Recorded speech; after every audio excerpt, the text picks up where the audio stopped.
What up, y'all? 11 pages in a day. You know how we do. We in the book of Thomas. It's getting real. It's amazing what the Creator can reveal. This is entitled Finishing Wisely. Let's go. And he said, the man is like a wise fisherman who cast his net into the sea and drew it up from the sea full of small fish. Among them, the wise fisherman found a fine large fish. He threw all the small fish back into the sea and chose the large fish without difficulty. Whoever has ears to hear, let him hear. The man. By just saying the man, Yeshua is being very oriental.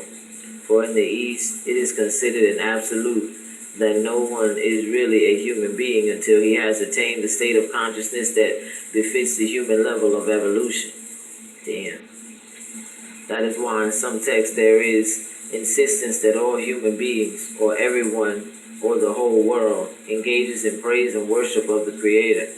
Those who do not are simply not human in the evolutionary sense, though they are certainly moving toward that point, and not to be despised or discounted. In the Gospel of Matthew, Yeshua is quoted as saying, the kingdom of heaven, rather than the man. But when we consider it a human being, is a kingdom of heaven, albeit an unrealized and unmanifested heaven.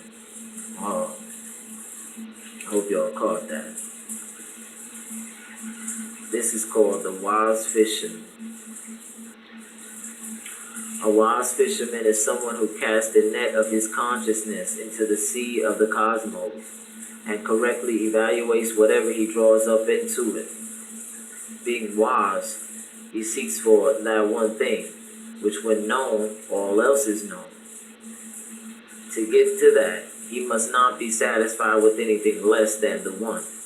This is extremely difficult, for to our presently small minds, so many things appear to be tremendous, yet they are really very small. Since they fill the scope of our limited awareness, we may think that they are infinite, but they are nothing in comparison to the real which we see. This is a great pitfall of many yogis. It is so easy to settle for so much less than is our destiny, to become satisfied with only the shadow of that which we see. Sri Ramakrishna told a story of a woodcutter who was working at the edge of a forest when a sadhu told him, go further. He went further into the woods and found an iron mine. At first he rejoiced in thinking of how much more money he would make from working the mine rather than chopping wood. But then it occurred to him that the sadhu had not said to go find an iron mine. He had just said go further. He did so and found a copper mine. Again he went further and found in turn a silver mine, a gold mine, and mines of increasingly precious jewels, until he reached a mine of the most precious gems of all. We too have to keep tossing the small fry back into the sea until only the big fish of the divine consciousness remains. Damn. Sri Ramakrishna also spoke of how in a deep pool there sometimes would be found one huge fish, a legendary fish that so many anglers tried to hook. But being old and clever, the fish would elude the hook but get the bait. The fish, he said, was like Brahman himself, elusive, but worth the patient wait and the development of the skill needed to draw it to us. That's awesome. The title of this is Give Heed. Whoever has ears to hear, let him hear, because only those who toss the small fish back into the sea really choose the large fish we are after. Many try to hold on to both, but end up with only the small things. We must hold on to the one, to the exclusion of all else. It is really easy to do if we let go of all the fish, not keeping hold to the tiniest minnow or even a fish egg. Those who find it hard are holding on to something other than the one. Yeah, we're in the book of Thomas, 11 pages in a day. Let's keep going, y'all. This is called the inner field. Yeshua said, "Now the sower went out, took a handful of seeds and scattered them. Some fell on the road, the birds came and gathered them up. Others fell on the rock, did not take root in the soil, and did not produce ears.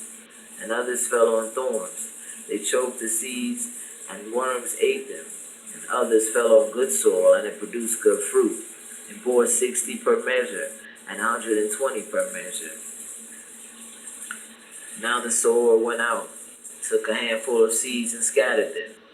This is a picture of wisdom entering into the life spheres of various individuals, and is also a portrayal of the individual cultivating higher consciousness under his own will. It is a consideration of spiritual environment. Krishna says in the Bhagavad Gita, "This body is called the field, because a man sows seeds of action in it and reaps their fruits." Wise men say that the knower of the field is he who watches what takes place within his body, according to the Bhagavad Gita 13:1. The world is said to be the body or vehicle of the Creator, just as our bodies are the vehicles of our spirits.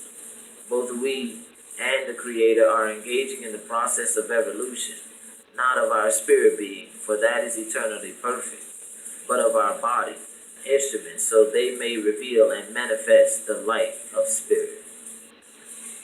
Alright, y'all. I'm going to take a pause for the cause right here. I want to say that I love you with the love of the Almighty, and I thank you for joining me in reading the Book of Thomas. Let's go deeper. We are enhanced with each step we take. It's 11 pages, 11 paces in a day. I'm going to get at you. Be well in the name of wellness.